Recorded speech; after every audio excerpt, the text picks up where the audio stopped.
अस्सलाम वालेकुम नाज़रीन, असलाम खान यूसुफ जैब से मुखातिब हूँ। आपको मालूम है कि कल न्यूजीलैंड क्रिकेट टीम ने दौरे पाकिस्तान कैंसिल किया है और उनकी टीम जो है वो वापस चली गई है न्यूजीलैंड। लेकिन ये मेरा मौजू भी नहीं है, चूँकि पाकिस्तान के लिए एक बदनामी का बायस बना हुआ है, तो इसलिए मैं इसके ऊपर बात कर रहा हूँ। दरअसल मैं कुछ वजूहात के ऊपर जाना चाहता हूँ कि क्यों ये सारा वाक़या हुआ और इसके पीछे पस मंज़र क्या है।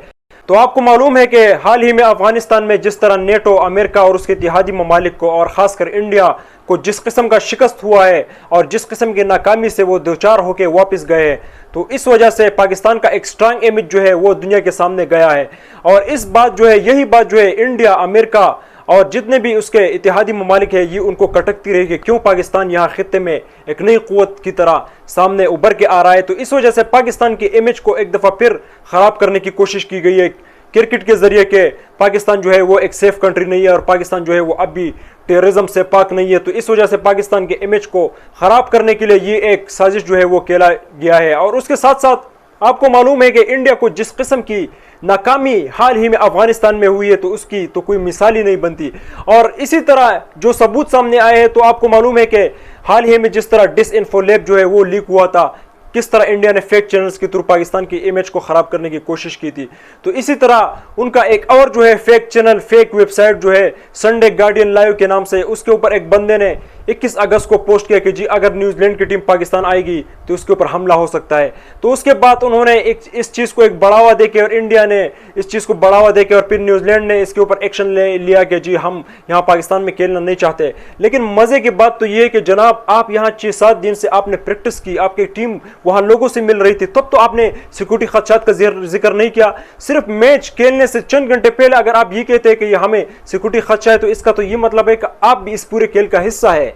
और इसके साथ साथ एक और अहम बात मैं आपको बता दूं कि पाकिस्तान और चाइना मिलकर ये प्लान कर रहे थे कि गवादर क्रिकेट स्टेडियम में वो बाहर बैरूनी ममालिक के क्रिकेट टीम्स को बुलाए और वहाँ वो गवादर क्रिकेट स्टेडियम में मैच खेले। और इसके लिए वो अफगानिस्तान की क्रिकेट टीम को, श्रीलंका की क्रिकेट टीम को और बांग्लादेश की क्रिकेट टीम को उन्होंने कहा हुआ था कि जी आप आएंगे और यहाँ गवादर क्रिकेट स्टेडियम में आप पाकिस्तान के साथ मैच खेलेंगे।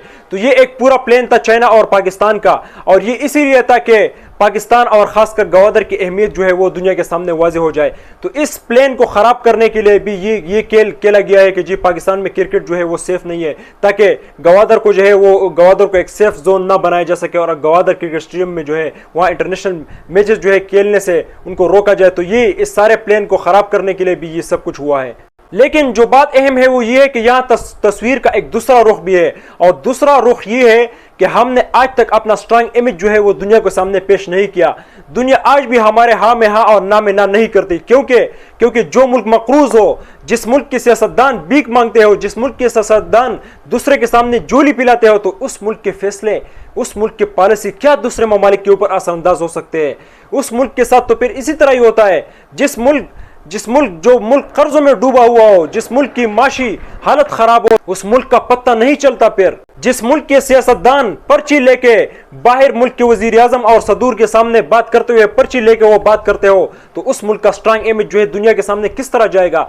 जिस मुल्क के सियासतदानों के बैरूनी ममालिक में उनके प्रॉपर्टीज, उनके कारोबार, उनके सब कुछ वहां हो, तो वो इस मुल्क के साथ मुखलिस क्या होंगे। और जब वो इस मुल्क के साथ मुखलिस नहीं होंगे, तो पाकिस्तान का स्ट्रांग इमेज जो है वो दुनिया के सामने किस तरह जा सकता है। पाकिस्तान को अपना रेट एक सिर्फ पाकिस्तान के अंदर ही नहीं, बल्कि पाकिस्तान को अपनी फॉरेन पॉलिसी जो है उसको मजीद भी बेहतर करने की जरूरत है। और वो तभी मजबूत होगी कि जब पाकिस्तान इकोनॉमिक हेटमैन के ग्रेप से नहीं निकलता। जब पाकिस्तान अपने आप को हर लिहाज से मजबूत करेगा, तो तब पाकिस्तान की हाँ में हाँ और ना में ना होगी।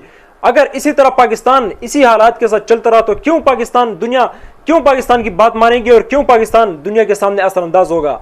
और यही मैं अपने अवाम को कहता हूं कि वो इन पॉलिटिशियन को अब यही बताए कि जनाब, आपने हर चीज़ के नाम पे सियासत किया है, लेकिन अब सियासत सिर्फ इस मुल्क के मफाद के लिए करें। खुदा के लिए इस मुल्क की माईशत को, इस मुल्क के गरीब आवाम को और इस मुल्क के स्ट्रांग इमेज को दुनिया के सामने पेश करने के लिए काम करें।